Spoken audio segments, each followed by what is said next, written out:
Alléluia, soyez bénis, cher peuple de Dieu. N'oubliez pas, nous préparons la CIMA en Côte d'Ivoire dans le mois d'août. C'est 4 jours choc, 4 jours glorieux dans la présence de Dieu. Jeudi 4, vendredi 5, samedi 6, de 9h30 à 12h30 et de 14h30 à 19h à l'hôtel Belle-Côte. Des temps d'enseignement, de prière, de combat spirituel, des temps de guérison divine. En tout cas, ne ratez pas, soyez là. Et le dimanche 7 août, ce sera un culte spécial sur le nouveau terrain de l'église La Moisson à Cocody, Angré Drogobité, non loin du nouveau CHU. Voici le contact, appelez pour avoir toutes les informations. CIMA Côte d'Ivoire, ça sera fort, ça sera puissant, on se prépare. Le Saint-Esprit va remuer l'eau, viens tomber dans l'eau comme à la piscine de Bethesda. Quand il y a des temps puissants de rencontre, viens entrer dans cette onction, viens prendre cette grâce, viens et le Saint-Esprit va agir pour toi de manière personnelle. Amen. Il dit, venez à moi. Il faut être là où les choses se passent. CIMA Côte d'Ivoire, dit tout simplement, j'y serai. Amen. Aujourd'hui, nous allons raconter l'histoire d'une jeune dame. La jeune dame dit que elle est mariée, ça fait maintenant 6 ans. Et son mari et elle ont fait leur mariage à la mairie, à l'état civil et aussi à l'église parce qu'ils sont chrétiens. Et la famille de son mari, ils sont vraiment ancrés, voilà, à l'église, surtout sa mère. Elle est très, voilà, respectée dans son église, elle a un grand rôle et tout ça. Son père aussi est chrétien, mais pas à fond comme sa femme. Donc la belle-mère, là, elle est beaucoup plus, voilà, assise dans la foi. Bon, elle est beaucoup plus chrétienne, voilà, elle est à fond dans l'œuvre de Dieu. Et elle, sa famille, c'est pas tout le monde qui est chrétien, voilà. Voilà, il y a son père qui, voilà, il est chrétien, mais pas aussi à fond. Et sa maman, elle ne prie pas du tout. Donc, c'est surtout la famille de son mari, c'est eux qui sont plus chrétiens. Donc, elle dit qu'ils ont fait le mariage à la mairie et à l'église. Et après 2 ans, voilà, de mariage, ils ont voulu faire des enfants. Et c'était difficile. Pourtant, il n'y avait pas de problème. Quand ils sont partis faire toutes les analyses, ils ont fait, voilà, les consultations. Il n'y a pas de problème, ni du côté de son mari, ni de son côté. Mais voilà, après 2 ans, ils ont décidé de faire un enfant, mais il n'y avait pas, ça ne venait pas. Et donc, c'est 3 années après. Donc, du coup, après 5 ans de mariage, elle a pris la grossesse. Et maintenant, ça fait 6 ans, elle a déjà, voilà, ça fait 6 ans de foyer, mais elle a déjà enfanté le premier enfant. Gloire à Dieu. Mais elle dit pendant les 5 ans, là, la personne qui l'a plus fatiguée, c'est sa belle-mère, là, chrétienne, là, qui est responsable à l'église, là, qui la tenait un peu coupable, responsable du fait qu'elle n'enfante pas. Pourtant, il n'y a pas de problème. Elle dit, elle a même dû sortir les examens, montrer à sa belle-mère pour dire, voilà, il n'y a pas de problème, j'ai tout fait, je ne suis pas malade, ton fils aussi n'est pas malade. Maman, comme on est chrétien, prions, Dieu, il va donner, il donne quand il veut, comme il veut, elle est là. Elle a une manière de faire, oui, vous les jeunes filles là, avant de vous convertir, on ne sait pas ce que vous avez fait, avant de vous donner à Dieu, avant de venir marier nos enfants, on ne sait pas ce que vous avez fait depuis, là, ça fait 5 ans, vous êtes dans le foyer, il n'y a même pas, même une grossesse, rien. C'est sa belle-mère là qui la fatiguait comme ça. Pendant 5 ans, chaque fois elle vient chez eux. Et quand elle est assise, ce sont les paroles là, en parabole. Pourtant, elle dit que quand ils vont à l'église là, la belle-mère là, c'est elle qui joue les rôles. Bon, eux, ils n'habitent plus près des parents. Ils sont ailleurs, voilà, dans un autre quartier. Donc, ils fréquentent maintenant une autre église. Mais l'église où ils étaient là, c'est la maman là qui est toujours, voilà, responsable. Je ne sais pas responsable de quoi, mais elle est très importante dans l'église. Mais comment sur le terrain maintenant, à la maison, c'est comme une autre femme. Elle dit la belle-mère là la fatigue. D'abord pendant les 5 ans où elle n'enfantait pas là, la belle-mère là c'était elle qui la persécutait. Et donc quand elle en parle à son mari non, il faut laisser, les mamans sont comme ça, elle a besoin de petits-fils. Elle dit oui, mais moi aussi, ma maman aussi a besoin de petits-fils, mon père aussi a besoin de petits-fils. On a fait tous les examens. Je ne suis pas malade, toi non plus, tu n'es pas malade. Mais il faut parler à ta maman. Chaque fois, elle me tient responsable de ça. Et son fils qui est là qui dit non, mais ce qu'elle a dit là, qu'est-ce qu'il y a de mal dedans? Bon, vous êtes chrétien. Ta maman a une manière de se comporter comme si la femme était responsable du fait que vous n'enfantez pas. Mais pas là, ta maman. D'abord, elle-même est responsable d'église. C'est elle-même qui est responsable d'église. C'est comme ça qu'elle doit se comporter. Toi aussi, le fils, au lieu de parler à ta mère, tu dis que non, c'est parce qu'elle a besoin de petits-fils. Elle a besoin de petits-fils. Toi aussi, elle ne va pas te parler en parabole aussi. Qu'elle te parle aussi en parabole, souvent quand il n'y a pas d'enfantement, ce n'est pas forcément la femme qui est responsable, ça peut aussi être l'homme. Ça peut aussi être l'homme. Et si elle, sa mère aussi vient s'asseoir pour commencer à te parler en parabole, ou bien son père vient te parler en parabole, est-ce que tu vas apprécier? Souvent, vous ne protégez pas vos conjoints face à vos parents, ou bien à vos frères, vos soeurs, vous ne les protégez pas. C'est vrai qu'il ne faut pas se mettre avec sa femme ou bien son mari pour insulter les parents. La Bible dit, honore ton père et ta mère. Mais si ce que ta maman fait là, ça met mal à l'aise ta conjointe, ou bien ton conjoint, ou bien ce que ton père fait, ou bien tes frères, tes soeurs font, mais toi, la personne est une seule chair avec toi. Mets-toi avec elle pour pouvoir régler le problème, pour dire non, mais ne lui faites pas ça, ne dis pas ceci, ne fais pas ça, maman. Tu la mets mal à l'aise, c'est elle qui doit enfanter déjà. Si tu lui crées ces gens de stress là, comment elle va tomber enceinte? Mais on ne te parle, tu dis que oui, c'est parce qu'elle a besoin de petits-fils. Mais toi, elle n'a qu'à te parler sur toi aussi, elle n'a qu'à te parler en parabole aussi. Elle, c'est une seule personne qui enfante. Donc, elle dit que c'est comme ça que sa belle-mère la faisait. Et en plus de ça, ce n'est pas le seul problème. Hein. Elle dit dans presque tous les domaines, la belle-mère les embête. Bon, elle dit que son mari et elle, chacun travaille. Et ils ont quand même de bons salaires. Donc, quand ils se sont mariés, ils sont dans un autre quartier. Donc, ils ont dit leur premier objectif, c'est d'acheter leur parcelle et construire pour pouvoir ne plus louer et aller habiter dedans. Donc, ils ont mis l'argent ensemble et quand ils ont atteint la somme pour acheter la parcelle, ils devaient acheter, les deux sont d'accord, tout, hein. Le jeune est allé expliquer à sa maman, responsable d'église, là, la maman, là, que voilà nos projets, on va acheter notre terrain, on se prépare à acheter. La dame est venue les voir à la maison, mais comment ils veulent acheter la parcelle ici, alors qu'ils sont à la capitale? Oui, comment vous voulez acheter la parcelle ici? Et puis ils disent, on s'est entendu, c'est ici, on va acheter comme ça. Si on a construit, on va habiter dedans, puis on ne va plus louer. Elle dit non, qu'ils n'ont qu'à aller acheter les parcelles. Parce qu'elle dit que ce que vous avez comme budget, là, ça peut acheter 2 parcelles dans notre ville. C'est-à-dire dans leur village, là. La ville de leur village, là. C'est là-bas qu'ils doivent aller acheter leurs parcelles, là. Et que ce qu'ils ont comme budget, ça peut même acheter 2 parcelles dans leur ville à eux. Donc, la fille dit qu'elle regardait, elle voulait voir la réaction de son mari. Il ne parle pas, il est là. Jusqu'à la vie a fini de parler, elle s'est levée, elle est partie. Donc, elle demande à son mari, mais on a décidé, nous deux, d'acheter notre parcelle ici. Un peu, on va se mettre l'argent ensemble, construire, et puis après, on ne va plus louer. On est à la capitale ici, on habite là. Donc, c'est pour ça qu'on vient acheter la parcelle. Et puis, les parcelles là, pendant qu'on a une bonne parcelle, bien placée à bon prix là, achetons en même temps. Elle dit, son mari s'est braqué un coup, il dit que on va acheter quand on tombera tous d'accord. Elle dit, tombera tous d'accord, qui est qui? Mais tu n'as pas entendu ce que maman vient de dire là. Elle dit, mais notre couple là, on est 3 ou bien on est 2. Nous 2, c'est notre parcelle qu'on vient acheter. On s'est entendu, on était d'accord. Ta maman vient parler, tu dis maintenant on va acheter quand on sera tous d'accord. Donc on est 3 dans le couple. Il est braqué, il ne veut plus payer, il attend. Il faut que sa maman soit d'accord. Ou alors, on va acheter ce que maman a dit là. Et après, on va acheter ici. Mais toi, tu n'es pas un homme, tu es un garçon. Tu n'es pas un homme, tu es je ne sais pas comment je vais dire ça. Tu es un petit garçon manipulé encore dans les jupons de ta maman. On ne vous dit pas de manquer de respect à votre maman. Mais quand on se marie, là, ça veut dire qu'on est homme. Quand on se marie, on est homme. Pourquoi Jésus a-t-il dit à Marie, femme? Pourquoi il a appelé Marie femme?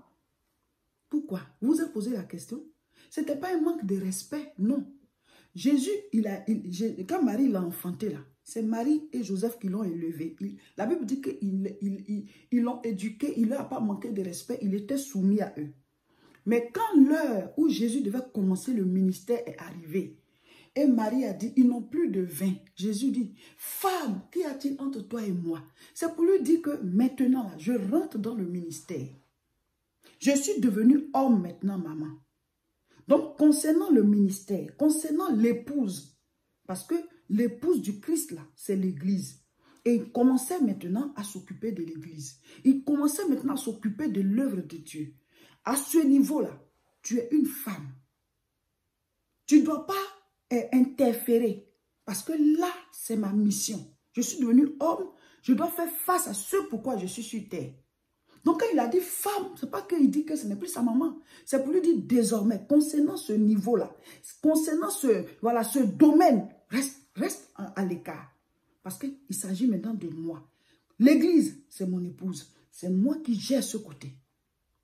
Donc, tu ne peux pas laisser ta maman venir interférer dans vos décisions. s'immiscer dans votre couple. Et puis, elle est responsable d'église. Mais elle a compris la parole de Dieu là comment? Maman, tu dis que tu es servante de Dieu. La Bible dit, l'homme quittera son père et sa mère, s'attachera à sa femme. Ils deviendront une seule chair. Ton fils est une seule chair avec sa femme. Toi, tu vas contre la parole de Dieu. Il est une seule chair avec sa femme. C'est toi qui vas venir être la troisième personne dans leur couple. Oh, la Bible a dit, il doit te quitter. Ce n'est pas que tu n'es plus sa maman. Mais c'est justement ça, se détacher de tes interférences-là, se détacher de tes objections dans leurs décisions. Comment ils vont voler de leurs propres ailes si tu dois tout le temps tirer ton fils par la culotte, le ramener voilà, à tes ordres? Ça veut dire quoi? Pourtant, tu es servante de Dieu. Parce que quand tu es responsable d'église, ça veut dire que tu es servante de Dieu. Tu sais Dieu comment? En tout cas, ce que la dame a expliqué là, si c'est vrai, il faut te revoir. La Bible dit de ne pas juger, mais la Bible dit quoi? Jugez-en vous-même. L'apôtre Paul dit quand il y a une situation, tout le monde s'assoit puis on juge l'affaire. Quand on en juge nous-mêmes là, ça là c'est quoi? Ton comportement là c'est quoi? Bon, ton fils et sa femme, pendant 5 ans, ils n'ont pas fait d'enfant. Toi, tu tiens la jeune fille la seule responsable de ça. Elle n'a pas de maman aussi pour la défendre. Pourtant, tu prêches, tu es responsable dans ton église. La Bible dit quoi? Dieu là, on ne le voit pas. Dieu, on ne le voit pas. Dieu que tu ne vois pas, tu dis que tu l'aimes. Mais quelqu'un que tu vois, tu ne l'aimes pas. C'est que tu n'aimes pas Dieu. Donc la fille dit que c'est comme ça sa belle-mère l'a fait. Aujourd'hui, elle en fait enfant. Côté enfant, on ne l'embête plus. Mais la vieille là, la maman là, elle vient dans tous les domaines de leur vie. Elle vient être au courant de tout. Elle va poser des questions à son fils. Et ça va décider de faire ça comment? Et ceci. Même le jour qu'elle devait accoucher. La maternité où on a suivi la dame. Les gens qui l'ont suivi, elle veut accoucher là-bas. Là. Sa belle-mère au dernier m'a dit non, non, non, elle va l'accoucher ici. Là, moi, je connais une personne. Mais celle qui doit accoucher là, ceux en qui elle a confiance et puis ils l'ont suivi, elle veut accoucher là-bas. Là. Elle dit au dernier mois, ils l'ont transféré parce que sa belle-mère dit qu'il faut qu'elle accouche dans tel ou tel endroit. Et son mari, c'est béni, oui, oui, quoi. Dès que sa maman parle là, c'est oui, monsieur, oui, madame, à mon commandement. Dès que sa maman parle, allez, on est au pas. Donc toi, tu es toujours dans les jupons de ta maman. Tu deviens homme quand? La Bible n'a pas dit ça. La parole de Dieu, c'est pas comme ça. Elle dit qu'un jour, sa belle-mère responsable d'église là est partie en voyage. Et c'était prévu qu'elle vienne à une certaine date. Et elle n'est pas venue ce jour-là. Elle a dit que non, elle ne sait pas, elle a expliqué quelque chose. Elle a dit qu'elle va donner la date à laquelle elle vient. Et elle ne donnait toujours pas de date. Entre-temps, il y avait une cérémonie dans sa famille à elle. Et son mari et elle, ils ont été invités. Son mari a dit, il n'y a pas de problème. Elle dit que son mari et elle, il n'y a pas de problème entre eux. Leur foyer va bien, les deux sont chrétiens. Voilà, ils s'aiment beaucoup et tout. Ils font leurs affaires ensemble. Mais le problème, là, c'est sa belle-mère, là. Elle veut être la troisième personne dans le couple. Elle veut continuer de diriger son fils comme s'il était toujours un bébé. Et souvent, même le mari de la belle-mère, c'est-à-dire son beau-père, là. Souvent, il attire un peu l'attention de sa femme, mais il n'a pas trop d'autorité sur sa femme. C'est-à-dire c'est une femme qui a un caractère dur en fait. Donc, elle dit que ce jour-là, il y avait une cérémonie voilà, dans sa famille à elle. On les avait déjà invités. Ils avaient dit oui. C'est maintenant la veille que sa belle-mère appelle pour dire que c'est ce jour-là qu'elle va venir. À la même heure où ils doivent aller à la cérémonie avec son mari là. C'est ce jour-là qu'elle va venir. Donc, elle dit que son fils n'a qu'à venir la chercher. Puisque c'était prévu qu'il aille la chercher avec sa voiture. Donc, elle a dit, bon, comme la vieille, depuis, on lui dit quand elle va venir, ne dit pas. Bon, on a déjà choisi d'aller à la cérémonie de l'autre côté. Si les gens ne te voient pas, c'est pas bien. Ben, chaque fois on t'invite, il y a toujours quelque chose. Donc, si on peut louer un taxi pour aller chercher la maman, avec quelqu'un de la famille pour aller chercher la maman venir, ce serait bien. Il dit, ok, il va proposer à sa maman. Il appelle sa maman, il lui explique, ah maman, on va prendre un taxi, il y a telle personne qui va monter. Voilà, elle va aller et puis vous allez monter ensemble dans le taxi, elle va t'aider, tout ça pour venir. Parce que, comme depuis tu ne disais pas quel jour tu vas venir, bon, j'ai déjà pris des engagements dans ma belle famille, il faut qu'on y soit. Non, non, non, non, non, non, non. Moi, je suis ta mère. On dit son verset biblique préféré là. C'est honore ton père et ta mère. Honore ton père et ta mère. Elle a oublié la partie où on dit, parents, n'irritez pas vos enfants. Cette partie, elle a oublié. Elle a oublié la partie où on dit, parents, n'irritez pas vos enfants. Lisez tout le verset, lisez tout. Parce que quand on dit, enfant, honore ton père et ta mère, là, continuez de lire. Après, on dit, vous les parents, n'irritez pas vos enfants. Ne les irritez pas. Donc, eux aussi, ils ont des droits. Il faut lire toute la Bible. Ce n'est pas la peine de prendre une partie qui t'arrange et puis tu tires toute la couverture vers toi. Non, non, non, non, non, son fils doit venir la chercher. Elle vient de voyage, elle a dit son fils de Cameroun. Mais c'est une voiture, il te faut, non? C'est une voiture. On va te faire venir un taxi et puis quelqu'un même va partir, même t'attendre. Vous allez monter ensemble avec ce que tu as pris pour venir à la maison. Non, non, non, c'est lui qui doit aller te chercher. Pourtant, on te dit qu'il a déjà pris des engagements dans sa belle famille. Donc, elle dit que, en tout cas, son couple va bien. Mais le problème, ce malaise là, c'est cette belle-mère là. C'est comme si elle veut être une troisième personne. C'est comme si elle lutte même son mari là avec elle. Pourtant, toi, c'est ton fils. Elle est sa femme. Elle est son épouse. La Bible dit quoi? On va prendre les versets maintenant et en ajouter pour encore expliquer. Genèse chapitre 2. Je lis le verset 24. C'est pourquoi l'homme quittera son père et sa mère et s'attachera à sa femme et ils deviendront une seule chair.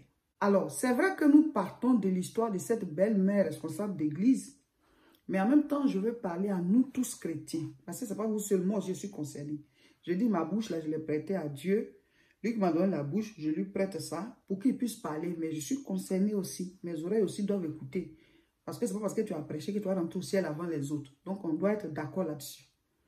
Je dis, ce que je viens de lire, là, chacun de nous doit écouter pour que nous puissions, voilà, travailler notre comportement. La Bible dit, l'homme quittera son père et sa mère et s'attachera à sa femme. Et les deux vont devenir une seule chair. Ma soeur, on dit que tu es responsable à l'église. Ça veut dire quoi? Tu es une servante de Dieu. Servir Dieu, ce n'est pas seulement ceux qui prêchent, hein. Tous ceux qui ont des rôles, tous ceux qui cherchent à sauver des âmes, tous ceux qui travaillent à l'avancement du royaume de Dieu sont des serviteurs, des servantes. Nous sommes tous sauvés pour servir. Donc, tu es servante de Dieu. Mais la Bible dit quoi? Souvent, nous croyons que nos enfants, là, nous sommes plus importants dans leur vie que leur femme. C'est vrai que la femme de ton fils doit te respecter. Ça, on est d'accord là-dessus. Tu es la grand-mère de ses enfants et tu es la mère de son mari. Donc, elle te doit respect. Mais toi aussi, tu dois la respecter parce que c'est la côte à ton fils. C'est son épouse, c'est son amour, c'est celle qu'il a aimée, c'est celle qu'il a choisie. La Bible dit qu'il doit te quitter, toi et puis ton mari. Celui avec qui tu l'as eu là, il doit vous quitter pour s'attacher à elle. Ce n'est pas que vous n'êtes plus ses parents. Mais si Dieu a pris la peine de faire écrire ça, ça veut dire qu'il savait qu'il allait avoir ce genre de comportement. Les enfants grandissent, mais vous continuez de vous comporter comme s'ils étaient encore des bébés. Ton fils là, il ne grandit pas. Ton fils là, il reste bébé toute la vie. Tu vas continuer de diriger sa vie pendant combien de temps? Il ne devient pas un homme. La Bible dit, ils doivent nous quitter. Nos enfants doivent nous quitter pour s'attacher à leur femme, à leur mari, pour former une seule chair. C'est une nouvelle famille, ils doivent former. Ils ont de nouveaux projets. C'est leur vie. Lâche-leur les baskets. Je dis ça comme ça, maman. Lâchez les baskets à vos enfants quand ils se marient. Vous êtes là dans leur foyer. Là. Qu'est-ce qu'il y a? Lâchez-leur les baskets. Je vais le dire comme ça. Il faut les laisser tranquilles. On peut conseiller, mais on ne doit pas imposer. Et puis même les conseils, là, c'est quand ils le veulent. Ils ne sont pas obligés de t'écouter. Finalement, tu deviens quoi? Une maîtresse incontestée dans leur couple. La fille même n'est pas à l'aise. Elle est mariée à toi ou bien à son mari. Vous êtes trois dans le couple ou bien. La Bible dit qu'ils doivent quitter les parents. Quitter son père et sa mère, s'attacher à sa femme. Ça veut dire quoi? Sa femme est plus importante que toi dans sa vie. Toi, c'est ton sang. Mais elle est une seule chair. Les deux, ça fait un. Donc, c'est plus fort. Toi, c'est ton sang. C'est toi qui l'as enfanté. Mais lui et puis sa femme, ils sont une seule chair. Donc, les deux ensemble, ça fait une personne devant Dieu. Donc, quel lien est plus fort? Il faut juste les conseiller puis les laisser tranquilles. Ce que tu fais là, si elle, sa mère à elle, commence à faire ça, ou bien son papa commence à faire ça, est-ce que ce foyer va s'en sortir? Finalement, tu vas épouser ton fils là, ça va te faire deux maris, ton mari plus ton fils. Laissez les jeunes être tranquilles dans leur couple. On peut conseiller, mais on ne va pas vouloir tenir le volant de leur foyer. Ils disent, moi, je te l'ai parcelle ici. Toi, tu es sorti de d'où l'on ne sait pas. Tu es venu, ils n'ont qu'à acheter une parcelle dans votre village là-bas. Qu'est-ce qu'il y a? Ils ne peuvent pas décider d'eux-mêmes. Il n'y a pas enfant. Toi, tu as venu tenir la pauvre fille responsable de ça. Elle vient accoucher ici. Toi, tu vas accoucher là-bas. Leur vie, là, c'est toi qui... Elle dit, il y a plein de choses comme ça que la belle-mère a fait. On est chrétien, ça doit être... On doit manifester ça dans notre comportement de tous les jours. Vous voyez, quand on est chrétien, nous, on le dit. Mais ceux qui nous observent doivent pouvoir constater qu'on est chrétien. Je ne dis pas qu'on va devenir parfait tout d'un coup. Mais agir comme ça, ça veut dire que ma soeur, tu n'as pas du tout compris même l'évangile. J'espère qu'elle va tomber sur la vidéo. Hein. J'espère qu'elle va écouter le message. Parce que sur tout ce qu'on a raconté là, si c'est vrai, là, ma soeur, tu es à côté de la plaque. Hein. Ça veut dire que le foyer de ton fils, là, c'est toi qui es dessus comme ça. C'est-à-dire les attaques, là, c'est toi finalement. Quand on est en train de chasser les démons, là, ce sont tes œuvres, on est en train de briser. Ils n'ont pas la paix. Et ton fils aussi, tenu par le bout du nez par toi. Il n'a aucune décision devant toi. Il devient responsable comment? Tu as un grand garçon, tu as fait de lui un petit garçon, tu as fait de lui un bébé. Il est devenu papa même, mais c'est toi qui diriges tout encore. Qu'est-ce qu'il y a? La Bible dit qu'il doit se séparer. Si la Bible a fait écrire ça, c'est parce que c'est important. Arrêtez de vous ingérer dans le couple de vos enfants. Arrêtez de vous ingérer dans leur couple. Laissez-les évoluer, on peut conseiller. Mais on ne va pas vouloir tenir le volant dans leur couple, dans leur foyer, dans leurs décisions, tout. Ils vont décider quelque chose, mais toi, la maman, tu vas apparaître. Tu as une autre décision à donner. Et ça va gâter tout, ça va faire basculer toutes leurs décisions. Parce que ton fils ne peut rien faire sans toi. C'est quoi ça? Il y a des femmes aussi qui sont comme ça, tenues par leur maman, tenues par leur papa. Maman a dit, papa a dit. Mais tu es une fille, tu n'es pas une dame. Tu es une fille, tu n'es pas une femme. Tu es un bébé. Vous êtes manipulés. Je ne dis pas qu'il faut manquer de respect à nos parents. Hein? Parce que quand on dit honore ton père et ta mère, la Bible dit aussi, parents, n'irritez pas vos enfants. Vous oubliez la suite du verset? On dit d'honorer nos parents. Mais les parents aussi ne doivent pas nous irriter. On dit nos enfants doivent nous honorer. Mais la Bible dit, nous aussi, on ne doit pas les irriter. Donc, chacun a son rôle. Souvent, vous fatiguez vos enfants, vous fatiguez, vous détruisez leur couple. Ils vont de couple en couple à cause de vous. Ils ne sont pas capables de vous dire la vérité. À cause de toi, ton fils, il est à sa quelle relation? Il est à son quel mariage? À cause de toi. Il y a des parents comme ça. Il y a des mamans comme ça. Il y a des papas comme ça. Vous allez finir par épouser vos enfants là. Vous détruisez leur couple. Vous avez la bouche partout. Vous avez les yeux partout. Il faut conseiller, mais laissez-les s'envoler. Laissez-les prendre leur envol. Laissez-les prendre leurs décisions. Ils peuvent même commettre des erreurs. Vous ne vous êtes jamais trompé dans votre vie là. Laissez-les faire leurs propres erreurs et tirer des leçons de leurs erreurs. Mais vous allez les tenir comme ça, comme de petits garçons toute leur vie, comme de petites filles toute leur vie. Il y a des filles comme ça. Ton mari et toi, vous allez prendre des décisions. Ma maman a dit ceci.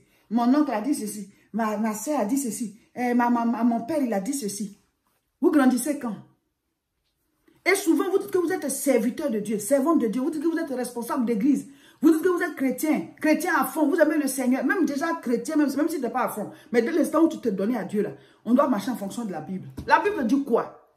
L'homme quittera son père et sa mère, s'attachera à sa femme. Ils deviendront une seule chair. Ça ne veut pas dire que la femme qui vient maintenant va transformer le monsieur et puis va plus s'occuper de ses parents. Ou bien le monsieur va transformer la femme, elle va plus s'occuper de ses parents. On ne dit pas que ce ne sont plus nos parents. Mais c'est pour dire qu'ils arrêtent de s'ingérer dans votre couple. Quand on vous laisse prendre votre décision, on peut vous conseiller, mais la dernière décision vous revient. Si monsieur et madame ont pris leur décision d'un commun accord, c'est-à-dire qu'ils se sont accordés sur quelque chose, une personne de leur famille ne doit pas être capable de faire basculer la décision. Finalement, vous n'êtes pas deux dans votre couple. Vous n'êtes pas deux. Ah, on a décidé quelque chose. Vous deux, vous êtes d'accord. Mais vous devez faire ce que vous avez décidé. Mais non, le père de telle personne a parlé, ça change. La mère de telle personne a parlé, ça change. Ou alors sa soeur. La personne qui tient la personne là. Voilà, parce que vous avez toujours quelqu'un qui vous tient au-dessus de votre couple. Et donc, c'est ça qui va venir faire basculer. Tout va se mélanger. Mais vous deux, vous avez pris la décision. Vous avez tourné la chose dans tous les sens. Vous avez vu que c'est ce qui est bon. Mais il faut le faire. Mais quelqu'un d'autre va venir parler. Non. Ma maman dit que, donc, il faut qu'on le fasse quand on sera tous d'accord. Vous êtes trois dans votre couple. Ta maman, c'est ta deuxième femme ou ta première femme. Il faut nous dire la vérité.